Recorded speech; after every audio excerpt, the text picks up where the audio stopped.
स्वाति और मुकुंद दोनों पति पत्नी एक दूसरे से बहुत प्यार करते थे। स्वाति के ससुराल में उसकी सास अंबिका, ससुर नरेश, जेठ पुष्कर, जेठानी कामिनी और उसका छोटा बेटा तोशु होता है। स्वाति घर पर मसाले और अचार पापड़ का बिजनेस चलाती थी और मुकुंद एक फैक्ट्री में काम करता था। वही पुष्कर की एक किराने की दुकान थी। मुकुंद जी, ये लीजिए सत्तू शरबत, बहुत गर्मी है बाहर, इससे आपको राहत और ताकत भरपूर मात्रा में मिलेगी। हाँ स्वाति, धन्यवाद। तुम मेरा कितना ख्याल रखती हो। सारा सत्तू खत्म कर दिया इस स्वाति ने तो।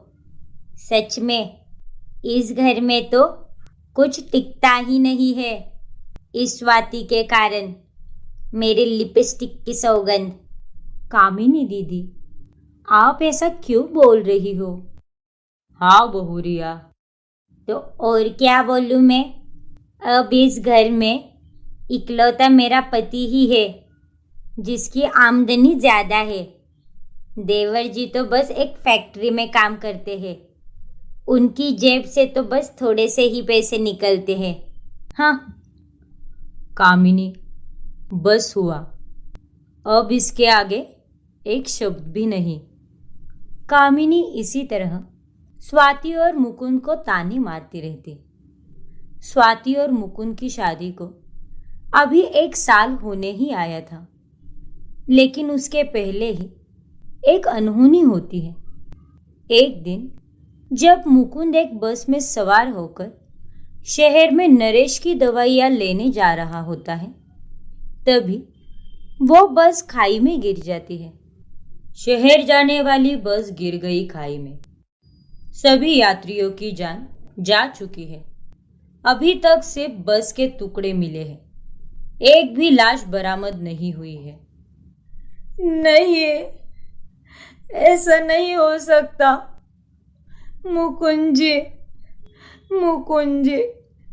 मुझे छोड़कर नहीं जा सकते। मुकुंद जी, अपने आप को संभाल बेटा, हमारा मुकुंद। हे भगवान, ये क्या हो गया? मेरा बेटा, मेरा मुकुंद। मुकुंद के जाने से सबको धक्का बैठता है, लेकिन कामिनी के मन का लालच जाग जाता है। वो अपने पति पुष्कर से कहती है, पुष्कर, तुम्हें अब शेर बनना ही होगा। ऐसे भीगी बिल्ली बनकर रहे तो कुछ नहीं होगा। जल्द से जल्द माँ जी और पापा जी से कहकर मुकुंद के हिस्से की जायदाद हमारे नाम करा लो। अब उस स्वाति का क्या रहा है? हमें अभी दिल से नहीं, दिमाग से काम लेना होगा। मेरे लिपस्टिक की सौगंध। हाँ कामिनी, तुमने सही कहा। थोड़े दिन रुक जाओ, घर में अभी मातंग का माहौल है। जल्दी करना, वरना मैं तुम्हारा बैंगन का भरता बना दूंगी। मेरे लिपस्टिक की सौगंध। मुकुंद के जाने की वजह से स्वाति अब पूरी तरह जीवन में अकेली हो चुकी थी। अब वो एक विधवा बन गई थी। एक दिन जब वो गली में सामान लेकर आ रही होती है कि तभी 3 गुंडे उसे घेर लेते हैं और छेड़ने लगते हैं। ओए होए, कहाँ चली छम्मक छल्लो? अरे जरा हमारी तरफ भी नजर घुमा लो कभी। कसम पैदा करने वाले की, तुम्हें जन्नत दिखा देंगे, जन्नत। अब तो तुम्हारा पति भी नहीं रहा। चलो, तुम्हारे जिंदगी में हम कुछ नटखट और शरारत भरे पल मिला दे जाने मन। क्यों? जाओ यहाँ से और मुझे जाने दो। मैंने तुम दरिंदों का क्या बिगाड़ा है? बिगाड़ने तो हम आए हैं मैडम, क्योंकि ये दरिंदे तो आप पर फिदा है। जैसे ही वो गुंडे स्वाति को छेड़ने जा रहे होते हैं, तभी वहां पर एक आदमी आकर उनकी खूब पिटाई करता है और फिर वो गुंडे डर के मारे दुम दबाकर वहां से भाग जाते हैं। आप ठीक तो है ना? हाँ, मैं ठीक हूँ। मेरा नाम विक्रांत है। आई होप आप सेफ हो। जी जी, धन्यवाद विक्रांत जी, मेरी इतनी मदद करने के लिए। मेरा नाम स्वाति है। क्या आप यही रहते हो? जी स्वाति जी, मैं कल ही यहाँ आपकी गली में शिफ्ट हुआ हूँ। काम के सिलसिले में मुझे यहाँ लखनऊ आना पड़ा। अच्छा, if I am not wrong, आपका मसालों का बिजनेस है, राइट? क्योंकि मैंने आपको कल आते वक्त आंगन में ओकल में मसाले पीसते हुए देखा था और आपके विज्ञापन को भी बस स्टैंड पर देखा था। जी जी विक्रांत जी, अगर आपको भी मसाले, अचार या पापड़ का ऑर्डर देना हो तो आप मुझसे कह सकते हैं। Okay, done Swati ji. स्वाति और विक्रांत कुछ दिनों में ही बातचीत और मुलाकातों के जरिए अच्छे दोस्त बन जाते हैं। लेकिन जब ये बात कामिनी को पता चलती है तभी, अच्छा तो ये चुड़ैल इस नए पड़ोसी के घर जाती है और उसके संग घूमती फिरती है, अब तो इसे सबक सिखाना ही होगा। अगले दिन जब स्वाति घर के आंगन में आती है तभी वहां पर एक साधु बाबा आया होता है। ओ विधवा औरत, चल अब अपनी अग्नि परीक्षा के लिए तैयार हो जा। मतलब कौन सी अग्नि परीक्षा? ये सब क्या हो रहा है? घर में पिछले कुछ दिनों से अशुभ सी चीजें हो रही है। पुष्कर बार बार बीमार पड़ रहे हैं। तोशु को भी चोटें लग रही है। रसोई में अपशगुन हो रहे हैं। और तो और रोज रात को बिल्ली आकर रोने लगती है। और ये सारी घटनाएं शुभ नहीं है। और ये सब इसीलिए हो रहा है क्योंकि तुम्हारे स्वर्गवासी पति मुकुंद की आत्मा को अब तक शांति मिली ही नहीं है। और उसे शांति तभी मिलेगी जब तुम सब कुछ त्याग कर बाकी विधवाओं के साथ आश्रम में रहोगी। तुम्हारा सर मुंडवाना होगा और तुम्हें सफेद वस्त्र पहनकर हर जगह भिक्षा मांगनी होगी और अपना आगे का जीवन ऐसे ही बिताना होगा। ये सब सुनकर स्वाति बहुत घबरा जाती है। ये आप क्या कह रहे हो बाबा? भला आज के इस युग में ये सब कैसे हो सकता है? मेरे ये सब करने से मुकुंद जी तो वापस नहीं आने वाले, और मैं भिक्षा क्यों मांगू? मैं खुद कमाती हूँ, खुद के पैरों पर खड़ी हूँ, तो मैं ये सब त्याग क्यों करूँ? नहीं, मैं ये सब नहीं करूँगी। स्वाति बिल्कुल सही कह रही है। इसे ये सब करने की कोई ज़रूरत नहीं है। पापा, आप तो चुप ही रहिए और जो बाबा ने कहा है वैसा ही होगा। और स्वाति, अगर तुम अपनी मर्जी से हाँ नहीं कहोगी तो हमें जबरदस्ती ही ये सब करना होगा। स्वाति और नरेश के लाख मना करने के बावजूद भी पुष्कर, कामिनी और अंबिका जबरदस्ती स्वाति के सिर का मुंडन करती है और उसे सफेद साड़ी पहनाकर भिक्षा मांगने भेजा जाता है।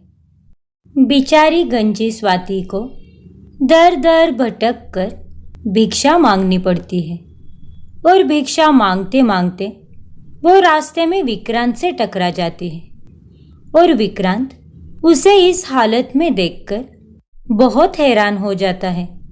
स्वाति जी, ये सब क्या है? ये सब आप क्यों कर रही है? विक्रांत जी। स्वाति भावुक होकर विक्रांत को सब कुछ बता देती है कि कैसे सबने उसके साथ जबरदस्ती करके उसके बालों का मुंडन किया और उसे भिक्षा मांगने पर मजबूर किया। स्वाति जी, आप मेरे साथ चलिए। लेकिन कहाँ विक्रांत जी? आप चलिए तो। फिर विक्रांत स्वाति को उसी के घर के बाहर ले जाता है और मोहल्ले में चिल्लाने लगता है, बाहर निकलो त्रिदेवी सदन के वासियों। इस तरह अपनी विधवा बहू का बहिष्कार करने का हक आप लोगों को किसने दिया? अबे ओ उल्लू के पट्टे, तू होता कौन है जो हमारे परिवार के मामले में अपनी टांग अड़ा रहा है? और नहीं तो क्या। अरे तुम्हें रीति परंपरा के बारे में कुछ पता भी है क्या? इस विधवा के कारण हमारे घर में अशुभ घटनाएं घट रही है, जो अब जाके ठीक हुई है। मेरे लिपस्टिक की सौगंध। वो सारी घटनाएं मेरी वजह से नहीं घट रही है दीदी, ये सारी पुरानी परंपराएं हैं और दकियानूसी बातें हैं। इसमें कोई सच्चाई नहीं है, मेरा यकीन कीजिए। हाँ कामिनी, स्वाति बहू सच बोल रही है। भला इसमें उसकी क्या गलती है? अरे आप चुप रहिए ना। हर बार बीच में अपनी चोंच घुसानी होती है। और ये आदमी तू है कौन? और तू मेरी बहू के लिए किस नाते से बोल रहा है? मैं और स्वाति जी दोस्त है और मैं अपनी दोस्त के साथ ये अन्याय होते नहीं देख सकता, हरगिज नहीं। वाह वाह वाह, क्या कमाल करती हो तुम भी स्वाति। पति को मरे हुए अभी तक 6 महीने भी नहीं हुए और बाहर ये गुलछर्रे उड़ाने लग गई। छी, बेशर्मी की भी हद होती है। तमीज से बात कीजिए जेठ जी। मैं और विक्रांत जी सिर्फ अच्छे दोस्त हैं और कुछ नहीं। बस बहुत हुआ नाटक। अब मैं सीधे पुलिस को फोन लगाऊंगा और आप सबके खिलाफ टॉर्चर का केस दर्ज करूंगा, क्योंकि आपने स्वाति जी की मर्जी के खिलाफ ये सब किया है। Just wait and watch. Vikrant phone लगाने का नाटक करता है, लेकिन ये देखकर सभी घरवाले डर जाते हैं। नहीं, ऐसा मत करना, प्लीज ऐसा मत करना। क्यों, डर गए क्या पुष्कर भाई साहब? लगाने दीजिए ना, पुलिस आएगी और आपको गिरफ्तार करके ले जाएगी। सिंपल है। आपने तो कोई गलती की नहीं है ना। पुलिस को आने दो, फिर उन्हें बताना आपके रीति रिवाज और परंपरा। ना, ऐसा मत कीजिए। ए स्वाति, चलो आओ अंदर। तुम रहो हमारे साथ ही, लेकिन आप पुलिस को मत बुलाना। मेरे लिपस्टिक की सौगंध। भूलिए मत आप लोग, औरतों पर अत्याचार करने पर कानून बहुत बड़ी सजा देता है और वो सजा बद से भी बदतर होती है। अगर मेरी दोस्त को कुछ भी हुआ तो मैं आप लोगों को छोड़ूंगा नहीं। इतना कहकर विक्रांत वहां से चला जाता है। विक्रांत की बातों से स्वाति बहुत खुश होती है। नरेश के अलावा घर के सभी लोग गुस्से से आग बबूला हो जाते हैं। स्वाति अब फिर से आम जिंदगी जीने लगती है और वो अपने मसालों के बिजनेस पर फिर से काम करने लगती है। एक दिन जब कामिनी बाजार से घर जा रही होती है, तभी वो स्वाति और विक्रांत को साथ में देख लेती है। अरे दादा, ये देखो क्या नैन मटकता चल रहा है। क्या मजे चल रहे हैं देवरानी मैडम के। लाज शर्म सब कुछ बेच बाच के बैठ गई है मैडम। ये तो खुद की इज्जत तो नीलाम कर ही दी है। लेकिन हमारी भी करेगी अब। नहीं नहीं, मैं इस स्वाति को इतना खुश कभी नहीं रहने दूंगी। इसकी खुशियां मेरी घुटन है। अगले दिन जब मोहल्ले में स्वाति की पुरानी सहेली लज्जो की शादी होती है, तभी कामिनी उसे कमरे में बंद कर देती है और सभी तैयार होकर शादी के लिए निकलने वाले होते हैं। अरे अंबिका, ये तुम लोग क्या कर रहे हो? हम सबको अच्छी तरह से ये बात पता है कि स्वाति और लज्जो कितनी अच्छी सहेलियां हैं और आज का दिन स्वाति के लिए कितना अहम दिन है। उसके बावजूद भी तुम लोगों ने उसे कमरे में बंद क्यों कर दिया? खोलिए, दरवाजा खोलिए, मुझे भी लज्जो की शादी में जाना है। प्लीज दरवाजा खोलिए। नहीं, तुम नहीं जाओगी उस शादी में, क्योंकि तुम एक विधवा हो और एक विधवा किसी शादी में अपना मनहूस साया रख दे तो वो उस नए जोड़े के जीवन में भी पनौती ले जाती है। चलो, हम सब चलते हैं। इसे चीखते चिल्लाते हुए अंदर ही रहने दो। और नहीं तो क्या, मेरी लिपस्टिक की सौगंध। सभी घर के बाहर निकल ही रहे होते हैं कि तभी वहां पर विक्रांत आ जाता है। अरे अब क्या हुआ पड़ोसी भाई साहब, क्यों काली बिल्ली की तरह हमारा रास्ता काट रहे हो हैं? स्वाति जी के चिल्लाने की आवाज बाहर तक आ रही है। क्यों किया आप लोगों ने उन्हें बंद? आप लोगों से ज्यादा लज्जो की शादी में जाना उनके लिए जरूरी है, क्योंकि लज्जो की सच्ची दोस्त तो वो ही है। तो हम लोग क्या वहां पर शादी में मुफ्त का खाना और नाच गाना करने नहीं जा रहे हैं? लज्जो हमारी भी पड़ोसन है और ये स्वाति तो अब आई है। हमारे घर वाले लज्जो को बचपन से जानते हैं।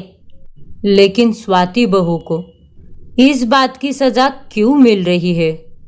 उनकी बातें चल ही रही होती है कि तभी विक्रांत स्वाति के कमरे की तरफ चला जाता है और उसके कमरे का दरवाजा खोलकर उसका हाथ पकड़कर बाहर ले आता है और सबके सामने एक पेपर जलाकर स्वाति के साथ वह 7 फेरे ले लेता है और उसके माथे पर बिंदी लगाता है। हो गई स्वाति जी, अभागन से सुहागन, यही चाहिए था ना आपको? स्वाति और विक्रांत की ऐसी शादी देखकर सबके होश उड़ जाते हैं और पैरों तले जमीन खिसक जाती है। स्वाति भी निडर होकर खड़ी होती है और वो मुस्कुराती है। अब स्वाति जी मेरी धर्म पत्नी है। अब आप लोगों को जो उखाड़ना है उखाड़ लीजिए। स्वाति और विक्रांत दोनों अब विवाह के पवित्र बंधन में बंध चुके थे। नरेश उन दोनों को आशीर्वाद देने के लिए आगे कदम बढ़ाता है। जुग जुग जियो स्वाति बिटिया और विक्रांत दामाद जी। हाँ बिटिया, तू अब मेरी बहू नहीं, मेरी बेटी बन चुकी है। पापा जी, धन्यवाद मुझे एक नया जन्म देने के लिए। ये तो मेरा सौभाग्य है कि मैं आपकी बहू से बेटी बन गई हूँ। सच में भगवान जी आप जैसे ससुर सबको दे। हाँ, ताकि तुझ जैसी बेशरम औरतें खुले आम गुलछर्रे उड़ा सके, है ना? इसीलिए यही कामना कर रही है कि सबके ससुर ऐसे ही हो। फिर तू सबको अपने टीम में शामिल कर लेगी। अरे ये सब क्या तमाशा चल रहा है? ये सब करने की तेरी हिम्मत भी कैसे हुई? अरे तू भूल गई है क्या कि तू मेरे मुकुंद की विधवा है? विधवा थी, लेकिन अब ये विधवा एक दुल्हन बन गई है, और वो भी विक्रांत जी की दुल्हन। हाँ, मैं भी आज आप सबके सामने अपने मन की बात कहूँगी। विक्रांत जी और आप सब सुन लीजिए। हाँ, मैं भी विक्रांत जी से प्यार करने लगी हूँ और उनकी धर्म पत्नी बनकर बहुत खुश हूँ। मेरे लिपस्टिक की सौगंध, इस लड़की को शर्म भी नहीं आई ये सब कहते हुए। अरे तुम इतनी पत्थर दिल कैसे हो सकती हो? इतनी आसानी से तुम देवर जी को कैसे भूल सकती हो? लगता है ये विक्रांत और इस स्वाति का मुकुंद के जिंदा होते ही चक्कर चल रहा होगा, जो अभी उसके जाने के बाद ये दोनों प्यार के पंछी खुले आसमान में उड़ रहे हैं और अब निडर होकर हमारे सामने एक हो गए हैं। आपको जो समझना है समझिए भाई साहब, लेकिन मैं आप लोगों की बातों से अब टस से मस नहीं होने वाली, क्योंकि मैं जानती हूँ कि मैं जो कुछ भी कर रही हूँ बिल्कुल सही कर रही हूँ। अगर एक औरत मरने के बाद एक आदमी अपने जीवन में आगे बढ़ सकता है, तो एक औरत क्यों अपने जीवन को त्याग दे? मैं जीऊंगी और बिना किसी डर और शर्म के जीऊंगी, क्योंकि मुझे इतना परेशान करके बेशर्मी वाला काम तो आप लोगों ने किया है, मैंने नहीं। स्वाति और विक्रांत दोनों एक दूसरे का हाथ थामकर वहां से चले जाते हैं और नरेश स्वाति को विदा करता है। सभी घर वाले ये सारा दृश्य देखकर बहुत गुस्सा होते हैं, लेकिन उनके हक में अब कुछ नहीं बचा था, क्योंकि स्वाति अब विक्रांत की दुल्हन बन चुकी थी। वो अब उनकी मुकुंद की विधवा नहीं थी। फिर विक्रांत स्वाति को लेकर घर में आता है। हमारे घर में स्वागत है आपका बीवी साहेबा। अब से हम दोनों अपने जीवन की नई शुरुआत करेंगे। अगला पिछला सब कुछ भूलकर अपनी जिंदगी में आगे बढ़ेंगे। हाँ विक्रांत जी, आपका साथ मिला है। अब मुझे जिंदगी में किसी भी चीज से डरने की कोई जरूरत नहीं है। एब्सोल्युटली स्वाति। विक्रांत और स्वाति दोनों एक नई शुरुआत करते हैं और एक नई सुखी जीवन जीने लगते हैं। उनके हनीमून के फोटोज इंटरनेट पर देखकर कामिनी और पुष्कर को बहुत जलन होती है।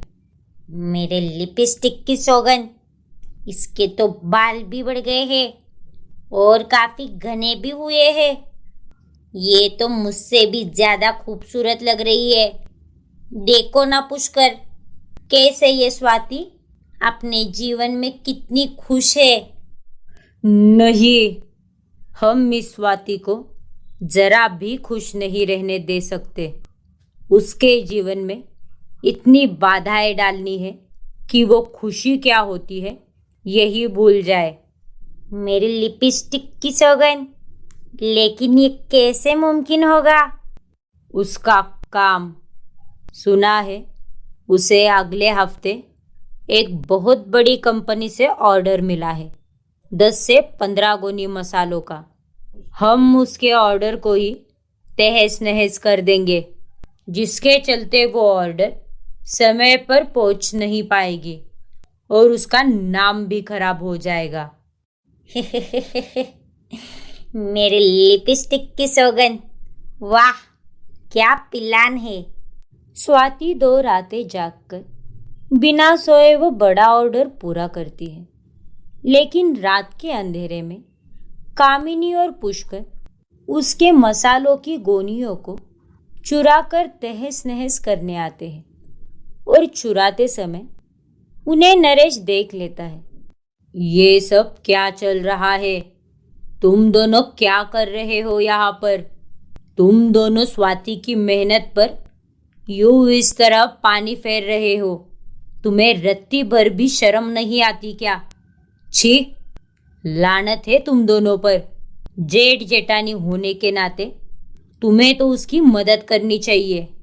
माफ कीजिए पापा, वो अगर 1 मिनट के अंदर तुम घर नहीं गए तो मैं स्वाति और विक्रांत को बता दूंगा कि तुम दोनों यहाँ क्या करने आए थे। नहीं पापा जी, आप क्यों इतना कष्ट ले रहे हैं? हम चले जाते हैं ना घर पर ही, उसमें क्या इतना, है ना पुष्कर? हाँ पापा। नरेश की धमकी से पुष्कर और कामिनी दोनों डर के मारे वहां से चले जाते हैं और स्वाति उस ऑर्डर को अच्छे से पहुंचा देती है। स्वाति की तरक्की देखकर पुष्कर और कामिनी को बहुत जलन होती है। एक रात विक्रांत स्वाति को टेरेस पर ले जाता है। क्या हुआ विक्रांत जी, आप मुझे इतनी रात गए यहाँ छत पर क्यों लाए हो? वैसे आज मौसम है बड़ा सुहाना। हाँ स्वाति जी, लेकिन अफसोस की बात यह है कि ये रात आपके जिंदगी की आखिरी रात है। मतलब विक्रांत जी, ये आप क्या कह रहे हैं? हाँ स्वाति जी, आपके कानों ने बिल्कुल सही सुना है। अब वक्त आ चुका है उस काम को अंजाम देने का जिसका मुझे बेसब्री से इंतजार था। मैंने आपसे शादी भी इसी काम के लिए की है। विक्रांत जी, ये आप क्या बोल रहे हैं? कैसा काम? कौन सा काम? विक्रांत जी, मुझे कुछ समझ में नहीं आ रहा है। विक्रांत जी, कहीं आप मेरे साथ कोई मजाक तो नहीं कर रहे हैं ना? मजाक तो मैंने तुम्हारे प्यार का किया है, तुम्हें अपने प्यार में फंसाकर, तुमसे झूठी शादी करके। स्वाति, अब मरने के लिए तैयार हो जाओ क्योंकि मैं तुम्हें जिंदा नहीं छोड़ूंगा। इतना कहकर विक्रांत स्वाति को टेरेस से ढकेल देता है। विक्रांत जी! स्वाति की मौत हो जाती है और विक्रांत उसकी लाश को कार में रखकर ले जाता है और उसे दफना देता है। अगले दिन जब सभी को पता चलता है कि स्वाति नहीं रही, तभी क्या? ये तू क्या कह रहा है विक्रांत बेटा? मेरी स्वाति ऐसे कैसे? नहीं, मेरी स्वाति। आई एम सॉरी पापा, लेकिन स्वाति अब नहीं रही। पिछली रात वो टेरेस पर गई होगी और उसके बाद उसकी लाश नीचे गिरी हुई मिली। मैं नहीं जानता कि उसे क्या हुआ होगा। उसने खुदकुशी क्यों की? खुदकुशी? स्वाति ने तुझसे शादी करके अपने जीवन में खुशियां पाई थी और ऐसे अचानक से ऐसे कैसे हो सकता है? वही तो, ऐसा क्या हुआ होगा आखिर जिसकी वजह से स्वाति ने इतना बड़ा कदम उठाया? मेरे लिपस्टिक की सौगंध। जो भी हुआ बहुत बुरा हुआ। अभी अभी कहीं जाकर उसकी जिंदगी में खुशियों की बहार आई थी और यूं अचानक से ये सब। विक्रांत सबके सामने रोता है। बाद में विक्रांत, पुष्कर और कामिनी एक दूसरे से एक गार्डन में मिलते हैं। तुम्हें याद है ना विक्रांत, अभी काम पूरा नहीं हुआ है। तुम्हें मैंने न सिर्फ स्वाति की जान लेने को कहा था, बल्कि मुझे अपनी प्रॉपर्टी का 50% भी देने को कहा था। याद है ना तुम्हें?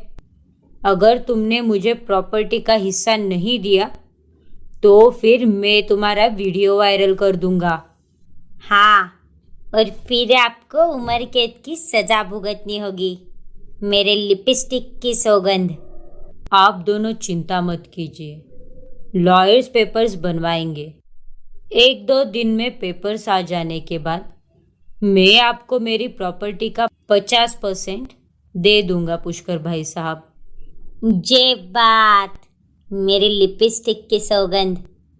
आखिर ऐसी क्या वजह थी जिसके चलते विक्रांत ने स्वाति को मारा? स्वाति की लाश दफनाने के बाद विक्रांत अकेला ही रहने लगता है। नरेश स्वाति की मौत से बहुत दुखी हो चुके थे। स्वाति बिटिया, तूने ये क्यों किया? तुझे ऐसी कौन सी बात सता रही थी? तू मुझे आकर बता देती, मैं तेरी परेशानी का हल दे देता बेटा।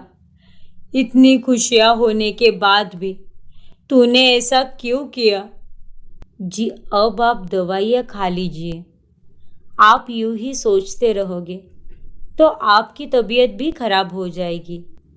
उसे जाना था, वो चली गई। अब तो पुलिस ने भी कह दिया है उसकी खुदकुशी की वजह अब तक पता नहीं चली है। मेरा दिल नहीं मान रहा है अंबिका, मुझे कुछ तो गड़बड़ लग रही है। आखिर ऐसे अचानक से कैसे हो सकता है? दूसरी तरफ कामिनी और पुष्कर दोनों प्रॉपर्टी मिलने की खुशी में नाच रहे होते हैं। ए डिंक चिका डिंक चिका डिंक चिका डिंक चिका ए ए ए ए। तू चीज बड़ी है मस्त मस्त, तू चीज बड़ी है मस्त। मेरे तो हाथ खुजा रहे हैं पुष्कर, ना जाने कब मेरे हाथों में पैसा आएगा और कब हम बंगले में रहेंगे। सच में क्या तीर मारा है हमने। किस्मत भी अजीब ही है। हमने कभी नहीं सोचा था कि हमारे हाथ में वो वीडियो आएगा और हम उसके जरिए उस विक्रांत को ब्लैकमेल करेंगे। वो तो भला हो मेरे भाई जिगर का। उसने उस कंस्ट्रक्शन साइट पर उस दिन अगर विक्रांत को नहीं देखा होता तो हमारे हाथ में वो वीडियो ही नहीं आता। दरअसल बात 1 महीने पहले की है, जब एक दिन विक्रांत एक कंस्ट्रक्शन साइट के पास से गुजर रहा था और वो एक आदमी को कंस्ट्रक्शन साइट से आत्महत्या करते हुए देखता है और फिर वो उसे बचाने के लिए जाता है। तभी जिगर यानी कामिनी का छोटा भाई उसे देख लेता है, जो वही पास में रहता था, और वो तुरंत कामिनी को फोन करके बताता है। तभी कामिनी उसे वीडियो रिकॉर्ड करने के लिए कहती है। विक्रांत उस आदमी को मरने से रोकने जाता है, लेकिन वो आदमी कूद जाता है और विक्रांत का हाथ देखने पर ऐसा लगता है कि विक्रांत ने ही उस आदमी को धक्का दिया है। कामिनी का भाई जिगर सारी बातें रिकॉर्ड करता है और वो वाला पोर्शन क्रॉप करता है जिसमें विक्रांत ने उस आदमी की जान बचाई थी, और उसे इस तरह एडिट करता है कि देखने वाले को लगे कि विक्रांत ने ही उस आदमी को मारा है। और इसी वीडियो के बलबूते कामिनी और पुष्कर विक्रांत को ब्लैकमेल करते हैं। ये वीडियो, इसमें साफ साफ यही नजर आ रहा है कि तुमने उस आदमी को धक्का मारा है, जबकि तुमने हकीकत में उसे बचाने के लिए उसके कंधे पर हाथ रखा था। अब इस वीडियो के जरिए तुम्हें उम्र कैद की सजा भी दिलवा सकता हो, लेकिन तुम बच सकते हो एक शर्त पर। कैसी शर्त?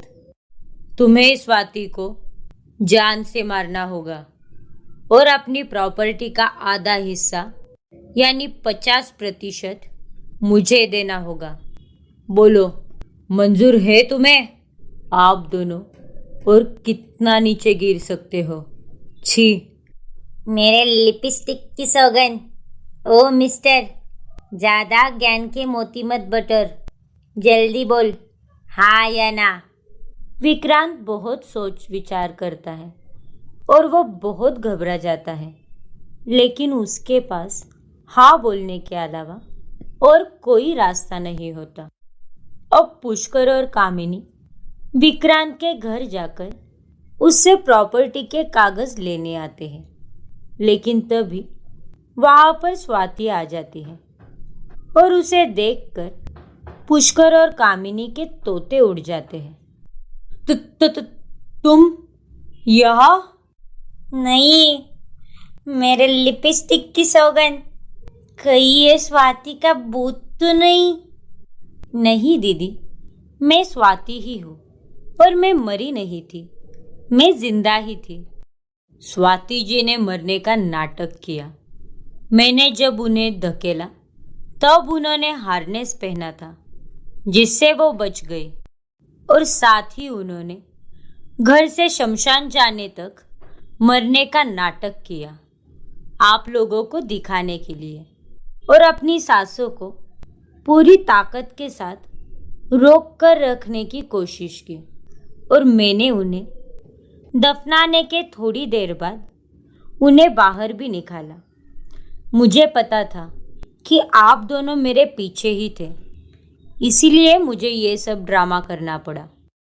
मेरे लिपस्टिक की सौगंध, तुमने ये अच्छा नहीं किया विक्रांत। रुको, हम अभी पुलिस को बुलाएंगे। इतना कष्ट मत लीजिए दीदी, क्योंकि पुलिस को हमने पहले ही बुलाया है, और वो भी आप दोनों को गिरफ्तार करने के लिए।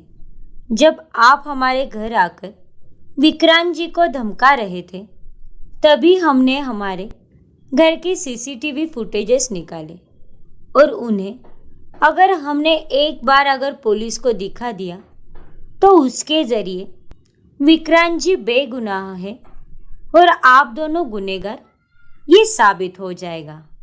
एक व्यक्ति को जान से मारने के लिए ब्लैकमेल करना ये किसी गुनाह से कम नहीं है।